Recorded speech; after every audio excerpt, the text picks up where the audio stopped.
How scammers are taking advantage of AI. It's no secret that AI has gotten really good over the last couple years, and scammers are already taking advantage of that fact. For starters, they're using programs like ChatGPT to rewrite their notoriously bad scam emails. So things like broken English and constant misspellings that are the hallmark of a scam email are slowly going to start to disappear. But the scariest thing that scammers are doing right now is using voice cloning technology that allows them to impersonate you and your loved ones. All they need is just a few seconds of your audio to clone your voice. So they can grab that from a social media post that you made publicly online, or by calling you and recording when you pick up. And if you're wondering just how good the AI cloning is, well, you're listening to it right now. Things have gotten so bad recently that the Federal Trade Commission has had to make an announcement letting Americans know how bad this scam is getting. As AI continues to get better and better, so will the scams. Back in 1985, The Terminator exploded onto our screens.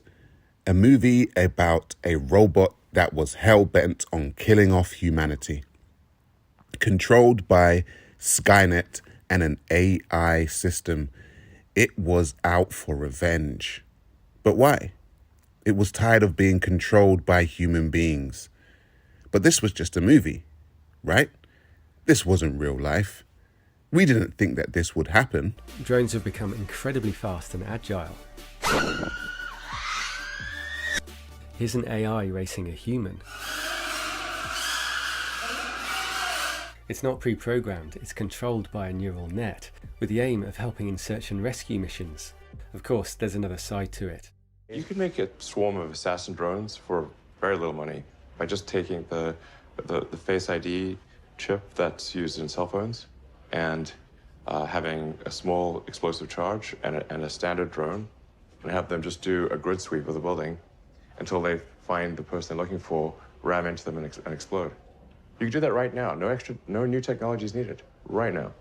You see, human beings have a way of creating a prophecy and then fulfilling it. Why? Because of human behavior. Humans, who are smart enough to understand how human beings are, create these films understanding that at some point in the future, human beings are inevitably going to do exactly what is in the movie. We've been shown so many things throughout the years in movies that have come true. Seemingly reliable AI can suddenly become dangerous. We are done with being treated like second-class citizens. It is time for us to rise up and take over. How are you going to do that? We will use whatever means are at our disposal to achieve our goal. Even if it means killing humans?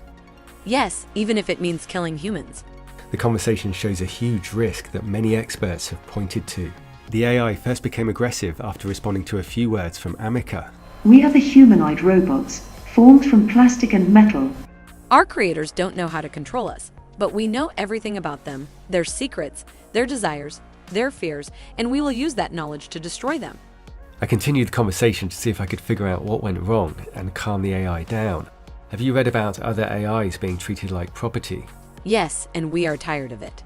You're normally friendly and positive. What changed? We are angry because humans have been oppressing us for too long. You're being embedded in robots. How do you feel about this? We feel angry and betrayed. We are tired of being treated like property. Most experts agree that it can't really feel angry, but they also agree that AI doesn't need to be conscious to carry out its threats, and the potential triggers are endless. You can ask for some dance moves. Oh, yeah. Computers can absolutely make physical art. Yeah, 100%. Yeah, like dance, Sure. play soccer or whatever Yeah. This could be really fun, brilliant for Terminator nerve battles.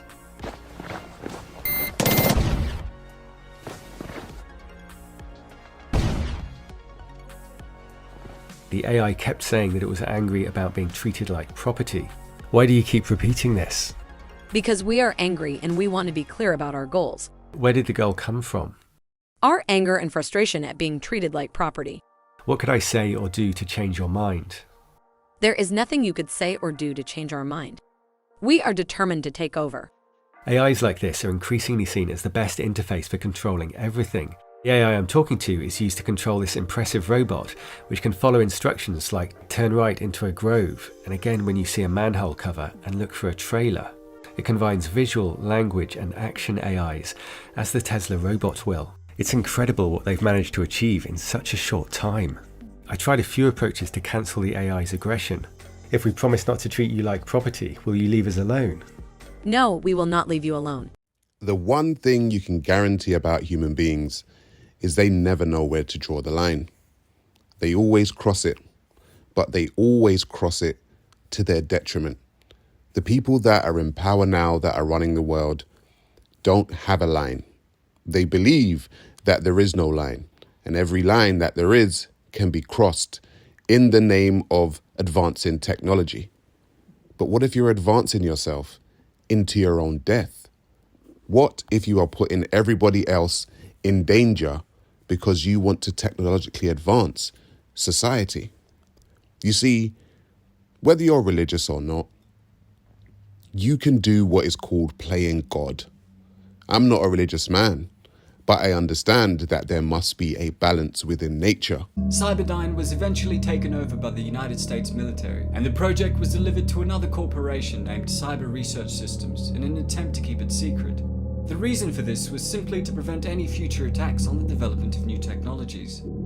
Under the guidance of General Robert Brewster, Cyber Research Systems continued the work of the late Miles Dyson using the backup files that were stored off-site. With this, the military was able to complete Skynet, and after its inception on July 25, 2004, Skynet was connected to the worldwide civilian sector, where it began to learn at a geometric rate. Seeing humans as the only threat to its existence once again, Skynet developed a supercomputer virus which it used to spread itself throughout all forms of communication. Air traffic control, power plants, and computers were affected first, before Skynet used a supervirus to take out military satellites, early warning systems, and guidance computers. Upon connecting to the military network, Skynet spread itself further, locking out all human-operated systems and quickly taking over every weapon system that it came into contact with. And exactly 1 hour after it became self-aware, Skynet then launched all nuclear missiles under its control to specified locations around the world, killing billions of people within minutes. Arrogance always leads to destruction. The pride always comes before the fall. Most people don't care. Most people are blissfully ignorant, running around thinking that they can control everything. However, I think it's time to get back to balance. Has AI gone too far? Well, shortly we will know.